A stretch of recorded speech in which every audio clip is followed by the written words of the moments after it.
Welcome to the Truman Charities podcast, a community of caring. I am Jamie Truman, your host. I'm one of the co-founders of Truman Charities. Our organization has raised over $1 million for several different charities as we share our message of helping others and paying it forward. We plan to continue to educate our audience on the culture of giving. On this podcast, I will interview fellow charity founders, volunteers, sponsors, and other people in the community who will share their stories. You will hear and be inspired by their selflessness and passion for helping others. Welcome to another episode of A Community of Caring, the Truman Charities podcast. Today, my guest is Tracy Quisenberg, who is the founder and executive director of Icing Smiles. Tracy, how are you? I'm doing well, Jamie. Thank you. Thanks for having us. Of course. You know, one of our board members came up to me and started talking about your organization, and I just absolutely love it. So I'm so excited to kind of dive a little deeper into your organization and learn more about it. So can you kind of tell us your background and your story? So I don't come from a creative or food background. So I'm actually an international tax specialist. I've worked in the corporate world for, I'm afraid to say how long, but for multiple decades, let's just put it that way, but always found that there was something missing in my career.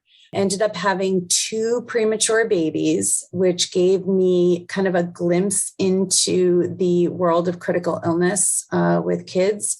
Neither one of mine had life-threatening conditions, but it still rocked our world. So while I was on family medical leave with my second, I kind of took up the craft of cake decorating, absolutely fell in love with it, and fell more in love with the reaction of the kids when they would see these custom cakes, especially the 3-dimensional ones. So honestly, was just looking for a way to use that skill and give back more. So I started looking for who could be the recipients of cakes that I wanted to do. And I was just naturally drawn to medical kids. So that's the kind of brass tacks of where we got started and what my background is. Is it because your experience with having 2 premature children, is that why you were drawn so much to helping other kids in critical care? So it's a combination of 2 things. One was all the way back to college, I did Penn State's dance marathon for Hershey Medical Center. And the kids that came to kind of cheer us on and their attitudes while they were going through these life-threatening illnesses just really made me in awe of them. And then as a mom, realizing what these kids are going through and these fear that you have for your kids, I think that's really what kind of solidified who my target audience was going to be, or my target recipients, I should say, got up and running. When I was on your website and I was reading a little bit about your story, I loved when you said, you know, I made my first cake for my son, and I have to admit, it was really ugly. It was awful. It was awful. As a matter of fact, kind of a funny story along those lines. So I brought in pictures into work after my son's party, and I was so excited about it. I thought it was like so cool. But one of the girls who was working for me takes a look at it and she goes, "That's a pineapple with a beak. It was supposed to be a rubber duck." She's like, "That looks like a pineapple with a beak." And I kid you not, it really did. And from that point on, all I can see when I look at this cake is a pineapple with a beak. But the kids loved it and they thought it was the greatest thing. So, you know, I got a little bit better after that, but you know, the quality of the work that we put out now as an organization, I'm not even qualified to bake for my own organization anymore. So I did this whole thing because I wanted to bake more, and it turns out I don't bake at all now. So, well, I was looking on your Facebook probably about an hour ago, and my son's first cake that I made was for Cars. He was very into the Cars movies. And one of your bakers made this cake for this child that was they were celebrating the end of his chemo treatment. And I was blown away. It looks like a cake from like Cake Boss, that show. Yeah. I mean, it is the best. It's the best cake I've seen ever. So let's get a little bit more into that. But first, what were the early days like of starting Icing Smiles? What was that like? So Jamie, it was very early days. it was kind of like, all right, whatever, I'm Mhm. going to serve these kids. And I have a business background, enough law background to know that you're serving sick kids food, you had to protect yourself. And my ex-husband is an FBI agent, and I knew that this would be a non-starter. So putting our own assets at risk. So I honestly formed Icing Smiles with the thought that it would stay very small. I was at that point a stay-at-home mom. We had just moved out to Columbus, Ohio from the Maryland area. And I said, all right, let's just do this. And I'll stick with the Columbus area. So that was in January of 2010. We did our first cake. At that time, Facebook was really starting to get popular, and a lot of people were on, a lot of people were sharing, and they were telling you everything about their lives. And I had some friends see what I did and shared the story of this very first cake delivery. From that point forward, we kind of took off. And one thing led to another. Parents Magazine picked us up 6 months in. And that's where the proverbial stuff hit the fan. Mm-hmm.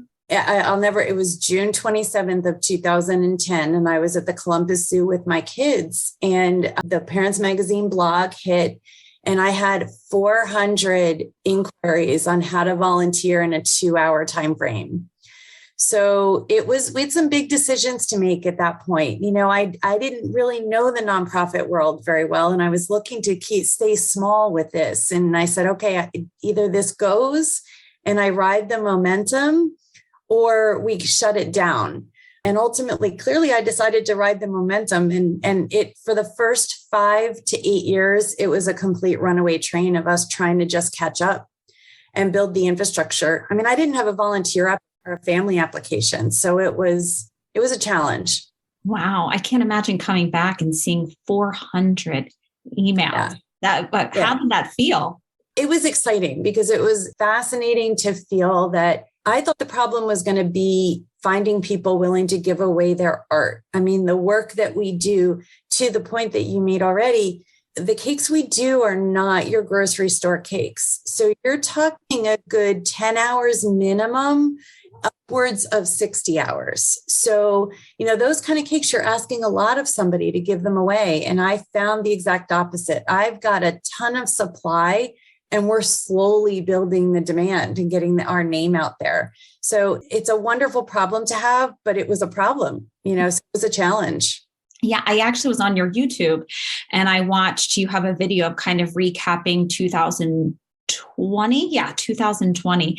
And it said that you had served 22,229 cakes. That is exciting. Yeah, we just delivered in, I think it was December. End of November, beginning of December, 25,000 went out. And it was amazing. I mean, and the cake was amazing. And the big with the child, and he was big into motorcycles or whatever, BMX. I'm not even sure what they were, but he got the kid's bike redone. And it just, that's the impact of our mission. It's very direct. It's all connection driven, which is why we don't work through we don't work through social workers. So we work directly with the families so that they can establish these types of relationships. So what are some of the most memorable cakes? This is a hard question. So it's really not, actually. I could talk for hours. So watch your time. So there's memorable cakes and there's memorable testimonies, and they tend to go hand in hand.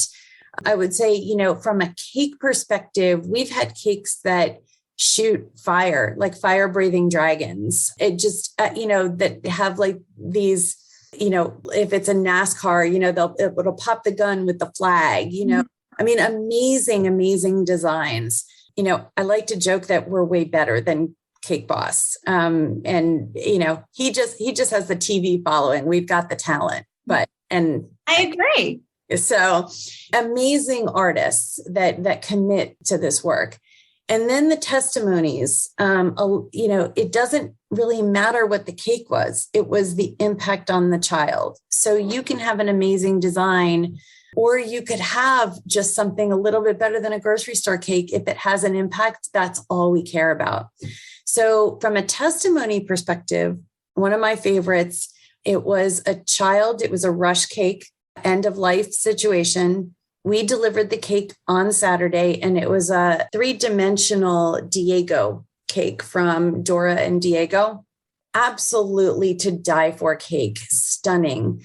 And I got pictures from our sugar angel, and I knew it was clearly end of life. I wasn't even sure that the child even knew that a cake was there. He was in a hospital bed. His eyes were closed, probably sleeping. And it was just sad because, at end of life, they spend a lot of time sleeping. So I thought, we're too late. But we got an email from the mom on Monday morning. And Jamie, I kid you not, the child passed away Sunday. And she took the time to write, and I'm going to get choked up. She took the time to write us an email on Monday morning. And it was filled with joy. And I'm like, how can this be filled with joy when she just lost her child? And she said, I never expected my child's last day on earth was going to be a celebration. You created that. You gave us a reason to celebrate. You gave us a reason to pull our family together to be with him in the end and not make it just this totally horrible, sad occasion. We celebrated him, and we never thought that was possible. So there aren't too many jobs on this earth that can have that kind of impact, and we're just blessed to be able to do it. So that's a big one. Oh my gosh, you have me like tearing up. It's hard not to. That's such like a, gosh, heartbreaking, but just incredible story too. Thank you. Now I know why you spend so much time doing this. It really is.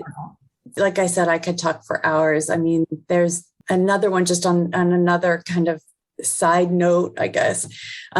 We had quintuplets in like rural Kentucky, and we didn't think we'd be able to find a baker, and they wanted 5 dream cakes all on the same day. And we kind of tried to manage their expectations that it might be 1 dream cake and we'll figure out something for the other kids. We found a baker that did 5 different themes, 5 dream cakes that day. And the child reached out to us and said, for the first time ever, I'm happy I have cancer. My siblings have never had their own birthday cake, and you made that possible. So again, I would love for us to be able to find a cure, but we like to say at Icing Smiles, like, until there's a cure, we're going to celebrate these lives. Mm-hmm. Just give them a reason to have normal memories and an escape and, something to celebrate. So I know that people are thinking right now, like, how can I help? How exactly does this work? So how do you become, I know on there you say to get involved, you create a smile, you receive a smile, you give a smile. Mm-hmm. So can you explain a little bit more in detail about that? Sure. So creating as a smile is your basic volunteer. You don't necessarily have to have any skills in the kitchen.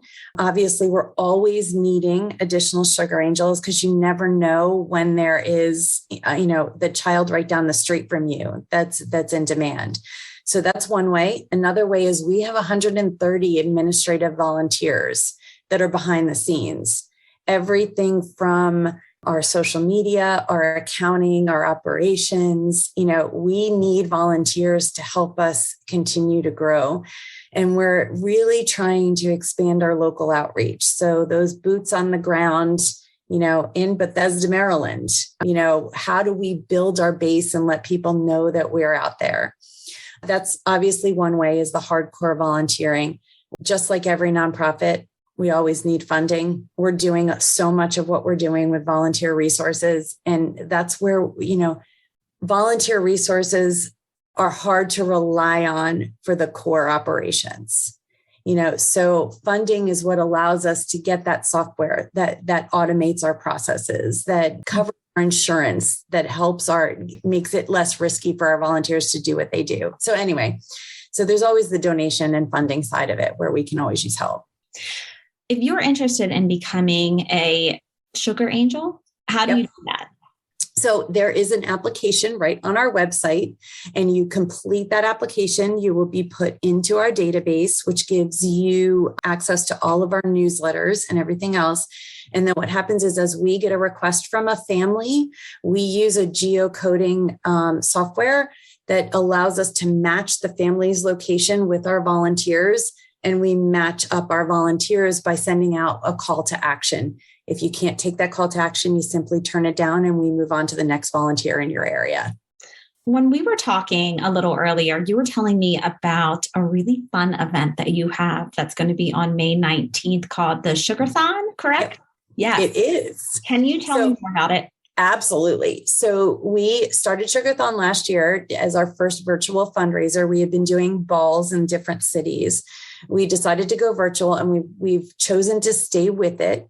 This year, we're kind of reinventing it a little bit and we're going back to our roots. I mean, our mission is to serve critically ill children. So the focus of the evening, it will be a live streamed event where we interview 3 families so that our viewers get to know those families. And from that, 3 themes develop.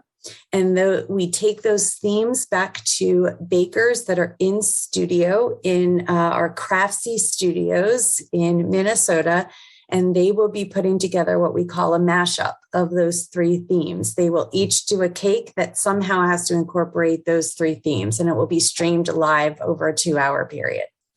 It should be a really fun event. It's going to be kind of like what you would see on the different cooking shows. But this has a benefit to it. Yeah. So I like to say a little philanthropic side to it. That sounds so fun. So how does somebody participate in this? Honestly, what we need is people to follow us, to share, to get the word out, because this is not just a fundraiser, but a friend raiser. It's something fun to watch as a family. And the more people that view it, the better it's going to be for us from all sorts of ways. It'll bring in more volunteers. It will let more families know about us, and it will bring in more donors. Talking about sharing, can you let us know what your social media handles are and your website? Oh, great question. They should be at Icing Smiles for both Facebook and Instagram. We do have a LinkedIn page. I'm guessing it's probably the same. And then our website is www.icingsmiles.org. I love it. You made it so easy. We do keep it simple. I've been following your Facebook and Instagram for a while now, and it's incredible the type of cakes. I think me describing on here, because you can't see it, this isn't visual, it's a podcast. It's kind of hard. So I encourage everybody to go on and take a look, because now you'll understand when you see these cakes, you'll be as excited as we are. Yes. So you bring up a great point. That's the hardest part of our mission, is getting people to understand that when we're talking about cakes for kids, we're really not talking about simple cupcakes or your typical round grocery store 8-inch cake.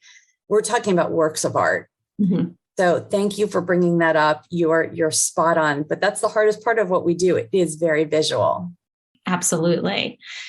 So is there anything that we haven't covered that you think people should know about Icing Smiles? I don't think you actually hit on a lot in a very little bit of time, but I would just say, critics will say our mission is superfluous, that there's so many better uses for funds like research. And, I would just like to point out that, any effort that's put into a quality of life organization is impacting the lives of the kids that have these conditions now. And they deserve a wonderful quality of life. Again, we'd love to find a cure, but there are plenty of kids out there that are suffering for where a cure won't come in time. Quality of life organizations desperately need your support. I could not agree more. Tracy, thank you so much for taking the time to talk with us. And I'm really excited to share all this information that I've learned about Icing Smiles. And I definitely will be sharing a lot of the different cakes on our social media as well. Wonderful. Thank you, Jamie. We appreciate the opportunity. All right. Thanks so much. And thank you to all the people that have tuned in to listen to another episode of A Community of Caring. Until next time, everyone. If you would like to learn more about our organization, please follow us on Facebook at Truman Charities or Instagram at Jamie_Truman Charities, or check out our website, trumancharities.com. I hope you enjoyed listening and hearing stories of selflessness and caring. Thank you so much, and I will see you next time.